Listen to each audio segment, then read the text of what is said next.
నా యొక్క ప్రాణం ఇప్పుడు ఎలా ఉందంటే దుఃఖంగా ఉన్నది, బహు యాతన పడుతున్నది, కనుక మీరు మెలుగుని ప్రార్థన చేయండి అని ఆయన చెప్పిపోతే ఇక్కడ అలాగే అన్నారు, నిద్రపోతున్నారు. మళ్ళీ వచ్చాడు, నిద్రపోతున్నారు. అయా మంచి మెలుగుని ప్రార్థన చేయండి.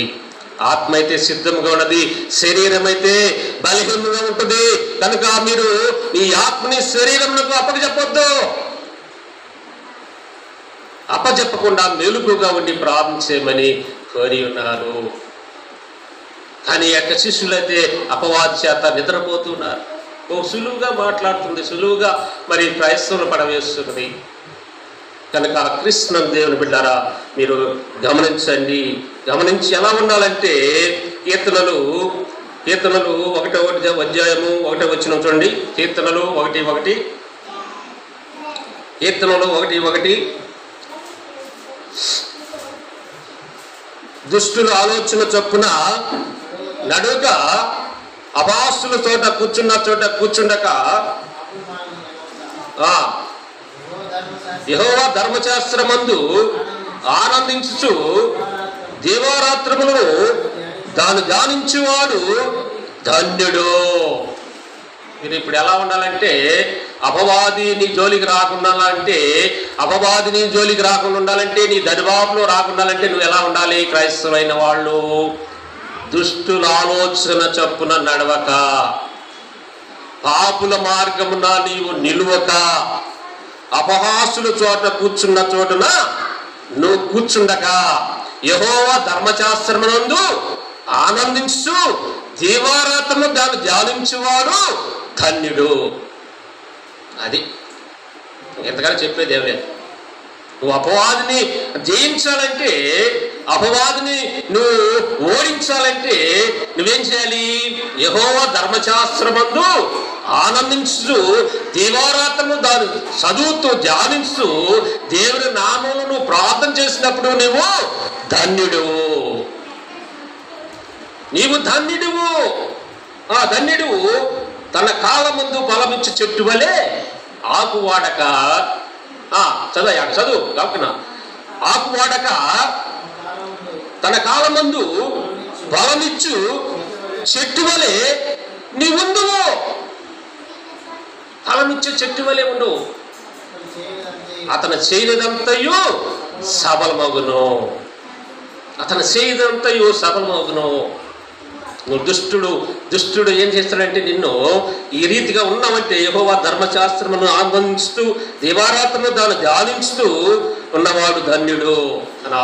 మరి ఉన్న ధన్యుడు ఎక్కడికెక్కడికి వెళ్ళకూడదు. దుష్టుల ఆలోచన చొప్పున నడవక, దుష్టుల ఆలోచన చొప్పున మనం నడవకూడదు. పాపుల మార్గమున నువ్వు నిలవకూడదు. అపహాసుల చోట కూర్చున్న చోట నువ్వు కూర్చోకూడదు.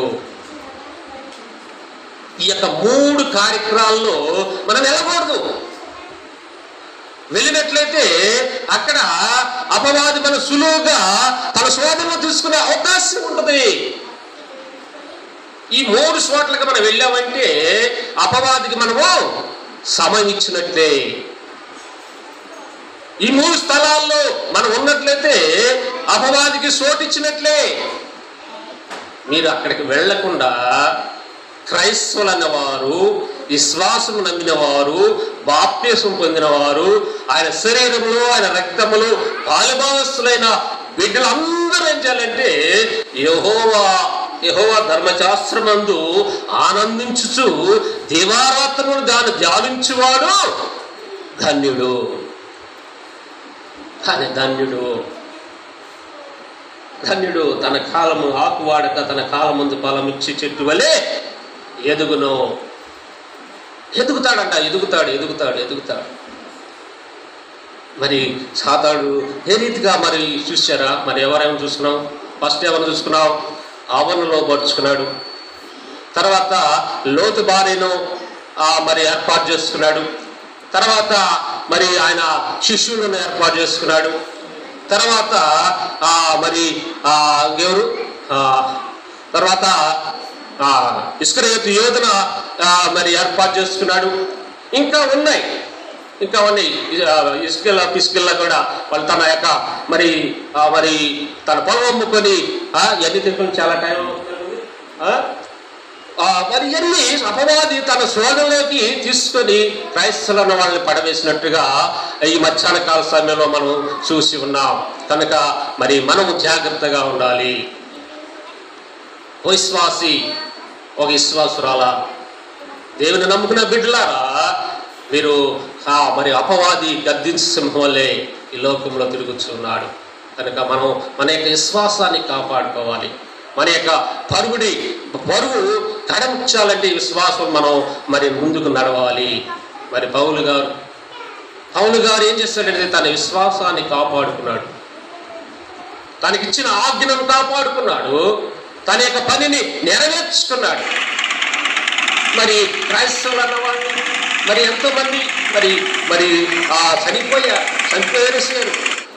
దేవుని యొక్క సువార్త చెప్పే వాళ్ళని ఎంతోమంది చంపేశారు. రోమా ప్రభుత్వము మరి అపవాదితో కూడిన ప్రభుత్వం అది. ఎవరైతే క్రైస్తవ యొక్క సువార్తను ప్రకటిస్తున్నారో వాళ్ళ మీద విజృంభణ చేసే ప్రభుత్వం అది. అట్లా మరి ఎంతో మంది మరి చనిపోయినట్టుగా మనం దేవుని లేఖనాల్లో చూసినట్లయితే ఎన్నో ఉన్నాయి. దేవుని యొక్క పరిచర్య చేస్తూ చనిపోయిన వారు ఎంతో మంది ఉన్నారు. కనుక భయపడుకుడి. దేవుని యొక్క కృప నీ మీదే ఉన్నది, దేవుని యొక్క శక్తి మీ మీద ఉన్నది, దేవుని యొక్క మహిమ మీ మీద ఉన్నది. కాబట్టి నువ్వు భయపడుకుడి. కనుక క్రీస్తునందు దేవుని బిడ్డలారా ఆ రీతిగా ఉండాలి. చివరిగా కీర్తనలు 120 చూడండి. చివరిగా 121:1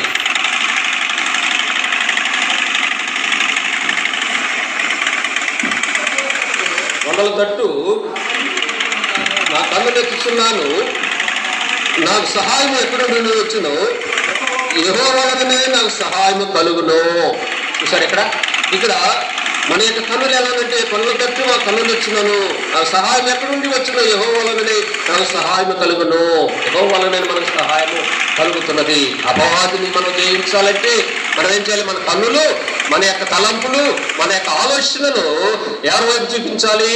ఆయన వైపు చూడాలి. మనం మన తలంపు, మన కన్నులు అన్నీ ఆయన వైపు చూసినప్పుడు ఆయన భూమి ఆకాశమును సృజించిన వాడు, ఆయన నీ పాదములు తొట్టినల్లుడు, నిన్ను కాపాడువాడు కునుకుడు, ఇశ్రాయేలును కాపాడువాడు కునుకుడు నిద్రపోడు. ఆయన మనం ఉంటే, ఆయన మహిమలో మనం ఉంటే ఏ అపవాది మనను కదిలించదు, ఏ శక్తి మనల్ని కదిలించదు. ఇశ్రాయేలు కాపాడువాడు కునుకుడు నిద్రపోడు, యెహోవా నిన్ను కాపాడును, నీ కుడి ప్రక్కన యెహోవా నీకు నీడగా ఉండును. పగల ఎన్న దెబ్బైనా నీకు తగలదు, రాత్రి వెనుక దెబ్బలైనా నీకు తగలదు. ఏ అపాయం రాకుండా యెహోవా నిన్ను కాపాడును, నీ ప్రాణమును కాపాడును. ఇది మొదలుకొని నిరంతరము నీ రాకపోకలందు యెహోవా నిన్ను కాపాడును. అది సంగతి. అపవాది నుంచి తప్పించుకోవాలంటే ఇవన్నీ మనం జాగ్రత్తగా యెహోవా వైపు చూస్తూ, యెహోవా వైపు మన మనసు చూస్తూ, మన కన్నులు, మన మనసు, మన యొక్క ప్రతి ఒక్క విషయము దేవుని వైపు చూస్తూ నడుస్తుంటే నిన్ను కాపాడుతాను.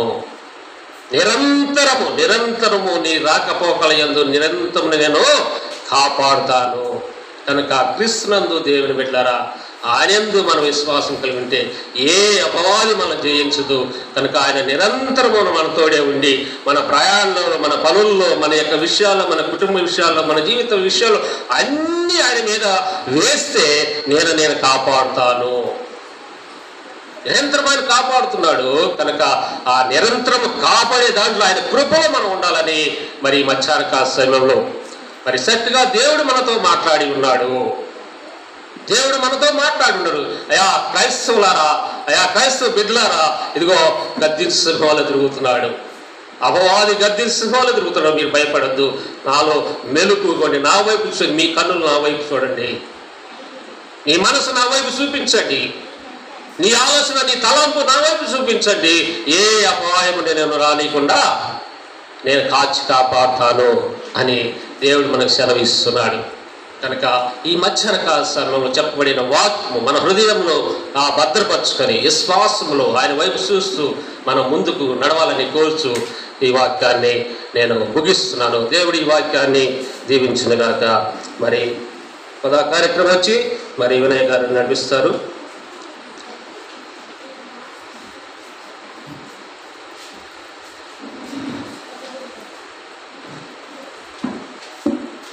మంచి వాక్యం మనకి తెలియజేయబడింది.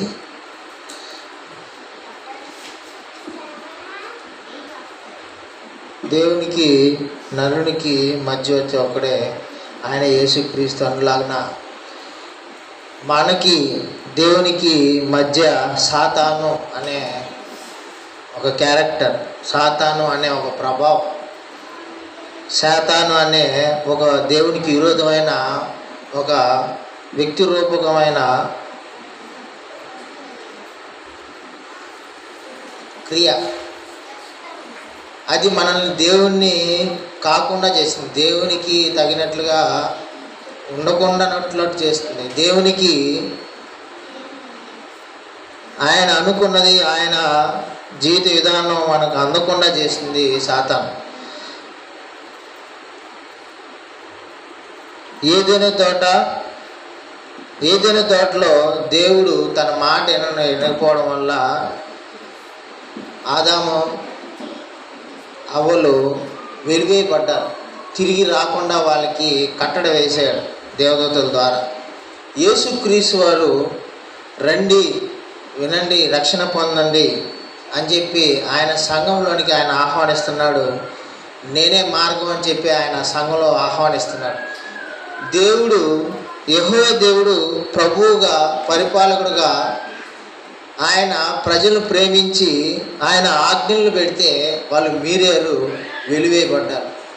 కానీ మనకు తెలిసిందంటే అనాది కాలంలోనే స్పష్టమైనది ఏంటంటే సంఘము ద్వారా మనకి జ్ఞానం సంపాదించబడాలి, పరలోకానికి కూడా జ్ఞానము ఇవ్వాలి. అదే దృష్టిలో దేవుని యొక్క సంఘంలో ఈ క్రీస్తు సంఘానికి యేసు ప్రభు పిలుపు, ఆడ తరివేయబడ్డాం, ఇక్కడ పిలువబడుతున్నాం. ఈ మధ్యకాలంలో ప్రయాణం చేస్తాం మనందరం కూడా దేవునికి తగినట్లుగా, మన కుటుంబానికి తగినట్లుగా, వ్యక్తిగతంగా మనము అభివృద్ధి చెందినట్లుగా అడ్డుకునేది ఏదైనా అంటే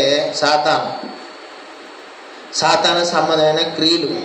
అది ఎఫెసీయులకు రాసిన పత్రికలో 6వ అధ్యాయంలో ఉంటుంది. కాబట్టి దాని గురించి మనం పోరాడినది ఎవరితంటే యెహోవాకు సంబంధమైన వాటితో పోరాడుతున్నాం.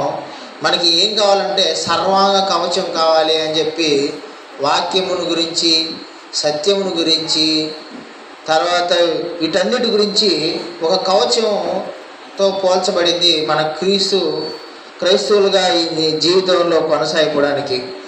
కాబట్టి దేవుడు తన చిత్తాన్ని, సంఘాన్ని ఏర్పాటు చేసేంత వరకు వాళ్ళని ఎలా కాపాడాడంటే సహోదరులు చెప్పిన ప్రకారం ఎలా కాపాడాడు? అబ్రహాం చేసిన ప్రార్థనలో లోతుని తన కుటుంబాన్ని కాపాడాడు, వాళ్ళు నశించిపోకుండా. దేవుడు సాతాను సంబంధమైన వాటి నుండి భక్తుల్ని, కొంతమందిని వాళ్ళు ప్రార్థనలు నెరవేరుస్తూ వచ్చాడు. ఇప్పుడు కూడా సంఘంలో నిజంగా మనం క్రైస్తవులుగా జీవించడానికి ఏవైతే ఉన్నాయో స్వయాన్ని దేవుడు వచ్చి మనల్ని కాపాడు. ఆల్రెడీ వాక్యంలో ఇచ్చేసాడు అనమాట. మనం సర్వాంగ కవచము ధరించుకోవాలి, సత్యమును కలిగి ఉండాలి, సమాధానాన్ని కలిగి ఉండాలి, మనము వాక్యాన్ని కలిగి ఉండాలి. కాబట్టి సర్వాంగ కవచమును ఎవరైతే క్రైస్తవ జీవితంలో మనం ధరించుకుని ఉంటామో వారు మాత్రమే సాతాన్ని ఎదిరించవచ్చు అని చెప్పి ఎఫెసీయులకు రాసిన గ్రంథకర్త అపోస్తలుడైన పౌలు గారిది రాశారు. కాబట్టి మనం వాక్యం అనే ఖడ్గం పట్టుకొని, సమాధానమైన జోడులు తొడుక్కొని, సత్యమైన దట్టి కట్టుకొని మనం ఈ లోకంలో యేసుక్రీస్తు వారు చెప్పినట్టు జ్యోతుల వల్లే మనం అన్యుల మధ్యలో నివాసం చేయాలి. కాబట్టి అటువంటి వాక్యాన్ని పరిపూర్ణమైన వాక్యాన్ని, పరిపూర్ణమైన గ్రంథాన్ని మనకు తెలియజేశారు. కాబట్టి మన తోడుగా దేవుడు సంఘం ఏర్పడేంత వరకు ఆయన కాపాడుతూ వచ్చాడు. ఇప్పుడు వాక్య రూపంలో మనకి దయచేశాడు. సహోదరుల ద్వారా, డేవిడ్ రాజు గారి ద్వారా మనకి వాక్యము ద్వారా మన విశ్వాసాన్ని బలపరుచుకోవాలి, మన యొక్క ఆత్మీయ స్థితిని బలపరుచుకోవాలి. ఏ విషయంలో? దేవునికి మనకి మధ్య ఏది కూడా ఉండకూడదు. మనకి, కుటుంబానికి, మనకి వ్యక్తిగతంగా, తర్వాత దేవునికి, 3 రకాల్లో కూడా మన సాతాను చాలా ఇబ్బంది పెడుతుంది. వీటన్నిటికీ ఏం కావాలంటే, మనం కుటుంబంతో సరి లేకపోయినా, వ్యక్తిగతంగా మనం సరి లేకపోయినా, దేవునికి సరైన ఆరాధన క్రమంలో మనం పాల్గొనకపోయినా, ఆ యొక్క సమయం దేవునికి ఇగిపోయినా మనం సాతానికి సంబంధమైన వాటిల్లో ఉన్నవారమే, సాతానికి లొంగిన వారమే, సాతానిక క్రియల్లో మనం పాలిభాగస్తులైన. కాబట్టి మనం కుటుంబం వారితో సరిగా ఉండాలి, సంతోషంగా ఉండాలి, సమాధానంగా ఉండాలి, మనం అభివృద్ధి చెందుతూ ఉండాలి, ఆరోగ్యంగా ఉండాలి, ఆనందంగా ఉండాలి. తగిన సమయంలో ప్రతిష్ఠ దినము, ఆదివార దినము, మిగతా వార కార్యక్రమంలో మనం దేవునిలో గణపరిచే వారంగా ఉంటే ఖచ్చితంగా మనము ఆ యొక్క శరీరాన్ని సర్వంగా కవచము ధరించుకున్న వారంగా ఉంటాం. అది బలపరుచుకుంటూ మనం ప్రతి ఆదివారం మనం ముందుకు పోదాం. మీరు అనేక పర్యాయంలో కూడుకున్నారు, మంచిగా దేవుని వాక్యం వింటున్నారు, మీకు చాలా వరకు తెలుసును. తర్వాత వాక్య పరిచర్యలో మరొకసారి సహోదరులకి ఈ యొక్క విషయం గురించి యేసుక్రీస్తు నామమున చేయించుకుంటున్నాను. మంచి వాక్యం తెలియజేసి మనం తర్వాత కార్యక్రమం ప్రభురాత్రి భోజనం వెళ్ళే ముందు కొన్ని వాక్యం చదువుకుందాం. కొరింథీయులకు రాసిన మొదటి పత్రిక 11వ అధ్యాయము 22 నుంచి కొన్ని వచనాలు చదువుకుందాం.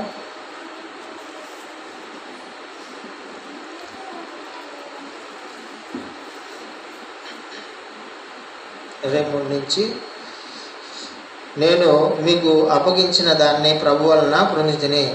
ప్రభు అయిన యేసు తాను అప్పగింపబడిన రాత్రి ఒక రొట్టెని ఎత్తుకొని కృతజ్ఞతాస్తుతులు చెల్లించి దాన్ని విరిచి, ఇది మీ కొరకైన నా శరీరము, నన్ను జ్ఞాపకం చేసుకునే దీన్ని చేయడని చెప్పారు. ఆ ప్రకారమే భోజనాన్ని పిమ్మట ఆయన ఆ పాత్ర ఎత్తుకొని, ఈ పాత్ర నా రక్తంలోనైనా క్రొత్త నిబంధన, మీరు దీనిలో త్రాగినప్పుడల్లా నన్ను జ్ఞాపకం చేసుకునే దీన్ని చేయడని చెప్పాను. మీరు రొట్టెని తిని ఈ పాత్రలో త్రాగినప్పుడల్లా ప్రభు వచ్చే వరకు ఆయన మరణం ప్రచురించుదురు. కాబట్టి ఎవడు అయోగ్యంగా ప్రభు యొక్క రొట్టెని తినో లేక ఆ పాత్రలో త్రాగునో వాడు ప్రభు యొక్క శరీరం గురించి, రక్తం గురించి అపరాధి అగును. కాబట్టి ప్రతి మనుషుడు తాను పరీక్షింపుకొనవలను, అలాగ చేసి ఆ రొట్టెని తిని ఆ పాత్రలో త్రాగవలను. ప్రభు శరీరం అని వేచింపక తిని త్రాగువాడు తనకు శిక్షావిధికే తిని త్రాగుచున్నాడు. ఇందువల్లనే మీలో అనేకులు బలహీనులను, రోగులనే అన్నారు, చాలామంది నిద్రించినారు. రొట్టె యేసుక్రీస్తు వారి శరీరం మారగా రొట్టె విషయంలో సహాయపడవలసిన సహోదరులు తంబి గారిని ప్రేమ ఆహ్వానిస్తున్నాం.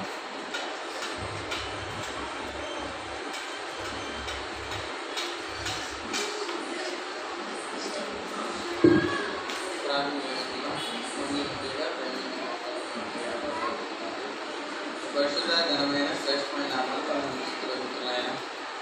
ఆయన ఈ సమయంలో మీ కుమారుని యొక్క శరీరానికి సాదృశ్యమైన రొట్టెలో మేము పాల్గొనడానికి మేము పాల్గొనడానికి మన సహాయం చేస్తాను అంటున్నాయన.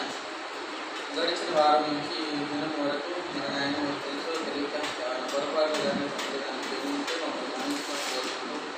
యోగమైన రీతిలో మరి ఆయన మీ పాత్రలో మీరు జీవించడానికి మా సహాయం చేస్తాను. ఈ మనవన్నీ మా ప్రభుత్వం మీరు కుమారైన పరిశుద్ధ అదే ఉండబడుతున్నారు కదా.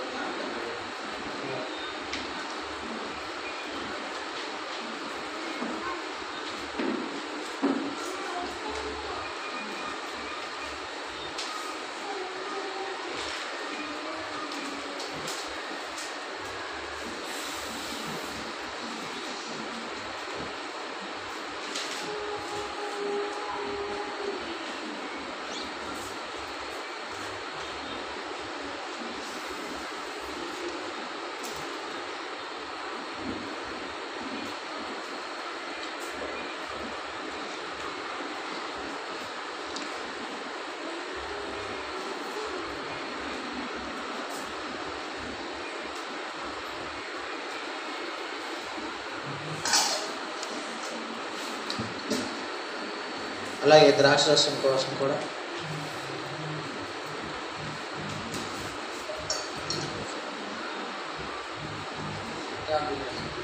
పరిస్థితుల్లో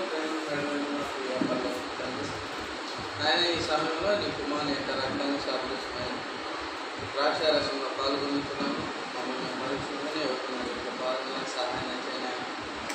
ఆయన నీ కుమారుని ఈ లోకమును పంపించి మా పాపముల నిమిత్తము మరి ఆయన తన చెరువులో కాచినటువంటి ఆయన మరి ఆయన అయోధ్యంగా పాల్గొనుకున్నవి యోగులకు పాల్గొనడానికి సహాయం చేయండి. మరి ఆయన మమ్మల్ని ఆశీర్వదించండి. ఆయన మేము ఆత్మీయంగా బలపడి మరి ఆయన మళ్ళీ మీ కుమారుడు మా కోసం వచ్చేవారు కూడా ఆయన మేము దీనిలో చేయించడానికి మరి మా సహాయం చేస్తారు. మా ప్రభు మీ కుమారుడు యేసు క్రీస్తు పరిశుద్ధ నామములో మరి